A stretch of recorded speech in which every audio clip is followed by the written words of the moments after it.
Ron, I was going down the Interstate 110 the other day, and I saw a billboard up there, and it says that you can, it says brand new Camry for $99 a month.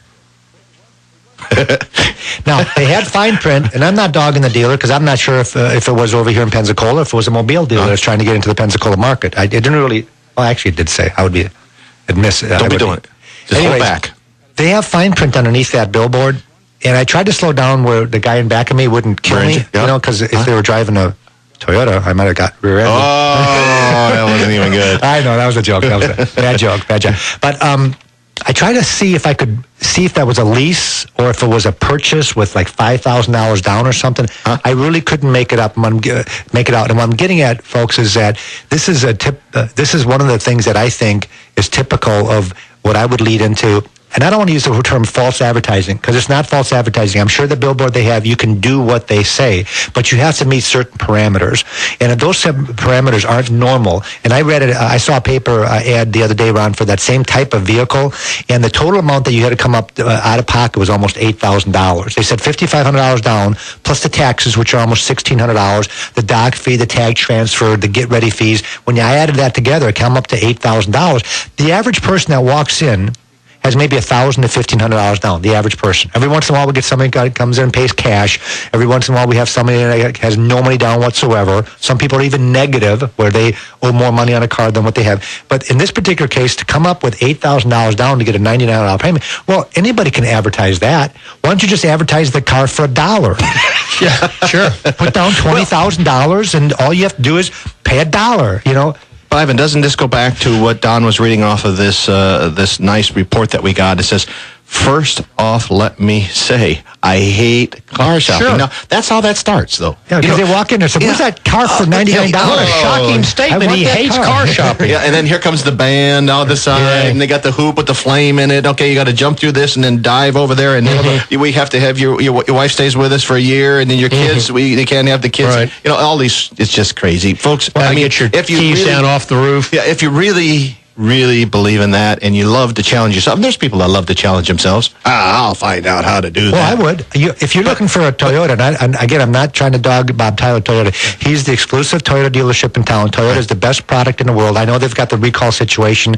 That still doesn't matter. I would still definitely say if you want a nice car, go buy a Toyota. I'm not against Toyota. I love them. Consumer Reports still picks them as the number one car to buy, and they're the dealer here in town. So I would want you to keep your money here. What I don't like, Ron, is when a customer walks in there and they say, show me that car for $99, and they show the car, and then they say, well, how do you get that? Well, you got to put $4,000 down and lease it for 36 months. Well, that's not what the customer really wants. And guess what happened? They walk out of there with a negative feeling about the whole car business, not about one car dealership. And one of the reasons that we do this radio show and TV show is to tell people out there that it doesn't have to be like that. There are still car dealers, not just Frontier Motors, but there are still car dealers out there that do it the right way. In this particular case, I think they're doing it the wrong way. That's just my opinion. We picked up a word the other day on the radio where we're here with Don.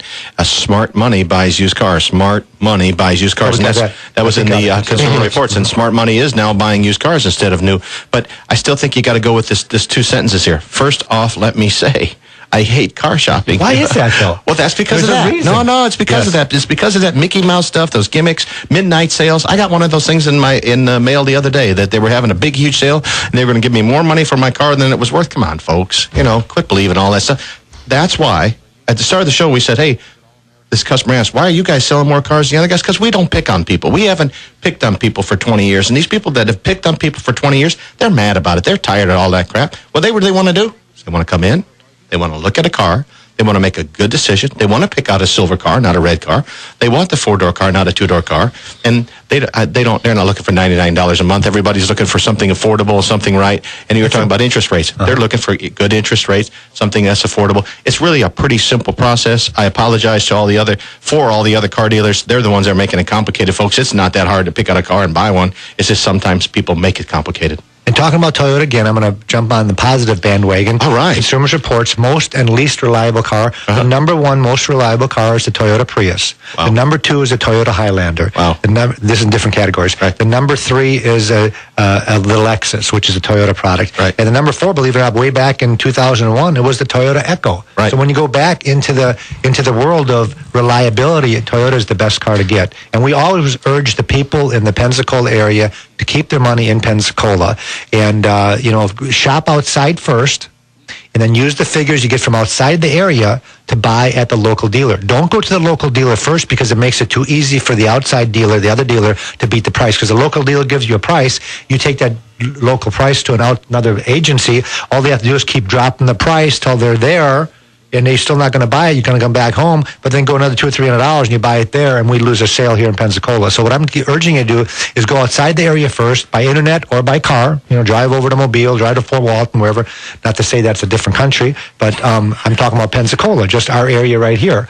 And we would want, because we've got the people working here in Pensacola, and if you're going to buy something, have the people in the Pensacola area get the money. Are you saying that Alabama's a different country? No, I'm not saying that at all. Okay, just want to make sure. People believe that. People in Alabama should buy in Alabama. Now, we were in Lower Alabama. We get a lot of customers. You're going to buy where you get the best possible deal. All I'm saying is that the way to shop around is go outside the area first and then have a local dealer meet it. I'll tell you what, if this local sales manager won't do it, talk to the owner, talk to the general manager, because they all pay the same. And I can't believe I had this happen all the time where I said, well, I bought the car. Where'd you buy the car? Well, I bought it over in Alabama, in Mobile, on the Airport Boulevard. Why'd you do that? Well, the local dealer wouldn't deal with me. Baloney. I don't believe that. The local dealer gets up every morning. What they want to do is they want to sell cars, and they want to make sure that the customer is satisfied. So you have to go up a notch. If the local sales manager will not sell you the car for the same price that the town dealer will, there's something wrong. Talk to the owner. Pick up the phone. Sometimes the owners don't know what's going on in their own dealership. Absolutely. One reason is because they got these little mausoleums and they got these offices with the two-way mirror glass, and you never get to see the guy, and the guy doesn't really understand that the customer walking out is going to go buy in Mobile or buy in Atlanta. Get them to buy it here, drop the price, buy in Pensacola. Can we get a mausoleum? Can we get like one of those big desks with the big glass things? Our whole thing is low overhead. The biggest overhead thing that we bought when we opened up, we bought a 14-foot Buffalo. Instead of buying a sign, we bought a Buffalo because we felt that, well, just look for the Buffalo. And a lot of people, they'll come, oh, you know where that Buffalo is? Oh, yeah, that's the dealership. Yeah. Because we really don't even have a sign up. We don't have an electronic sign. We have a small building. I think it's about 2,000 square feet. We don't have a car showroom. We don't have anything fancy. We don't have there's Eastern Shore, they talk about they've got a cafeteria. They got a babysitting club. They got, I don't know if they got lounge chairs with Viber. To a place like this, you get the wow factor. Yeah. The wow factor that I look at is like, who's paying for this? It's the guy that's buying the car that's paying for it. All right? Somebody's paying for this. And at Frontier Motors, our overhead is so low that we can sell a car for a profit, but the profit is such a minor profit that we have to make. Don't get me wrong. We want to make as much as anybody else.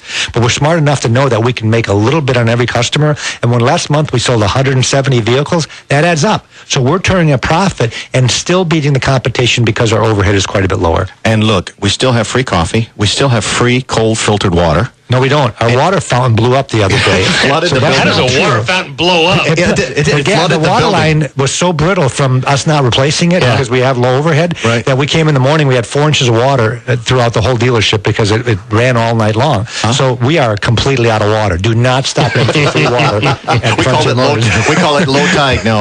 All the water went away. And we do have Coca-Colas for $1.25. Sorry, we don't have a cafeteria where they're free. But we try to keep the overhead down, and I think that makes it simple. It makes it simple for the salespeople. It makes it simple for the customer. There's not that pressure there for every day to buy a car. We didn't have any pressure around there yesterday. We opened up at 8 o'clock in the morning. We left at 6, and we sold 9 cars.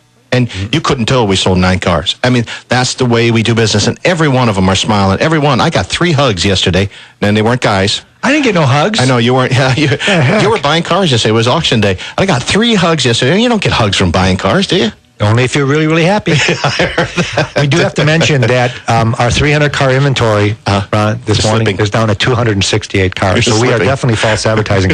Our sign outside, we got one of those little signs that's 300 cars inventory. We need 300 cars. Folks, if you got a car and you want to sell it, don't put it on the side of the road. Don't put it on Auto Trader. Don't put it on eBay. Bring it to Frontier Motors. You'll be surprised how much we can pay you for the car based on these times. We do the research. We make it easy for you. The nice thing is we can just write you a check and you're done. Obviously, it'll be a little less than retail, but if you've got a nice car, bring it to us and let us assess it for you and tell you how much we'll write you a check for. And if we can't get together with just writing a check, we'll put it on consignment and we'll sell it right away. We just, when we left the office, we were calling for a payoff and getting the consignment done. And I bought a car yesterday and the customer came from right over here at Marcus Point. Wow, that was easy. We should have never advertised it. That wife's just tethering the husband. You shouldn't have done this and you shouldn't have done that. Should have just come here first. Well, that's what we're trying to tell you. If you want to come by Frontier Motors, they try to sell it first, and it's not that easy. You know, people think it's so simple to put your car on Auto Trader and sell it. It's not that easy because you won't take a trade-in. You won't offer financing. You're not going to give a warranty. These are all things that we can offer the customer. So consignment is a really good way to go. We'll give you a little more money on consignment because we don't have to use our money. And therefore, as long as it's still a good deal for our prospective customer, that's a good way to get rid of your car. And we got the edge because we got free coffee and free filtered water. Remember, everybody drives a used car. FrontierMotorsInc.com, or just call the old-fashioned way, 436-8080. And thanks for watching and thanks for listening. Have a great day. Auf Wiedersehen. Be beat, don't overpay. Come in today, doing business the old-fashioned way. Frontier, we've got the right price. Frontier, we'll treat you mighty nice. Frontier Motors, low overhead country.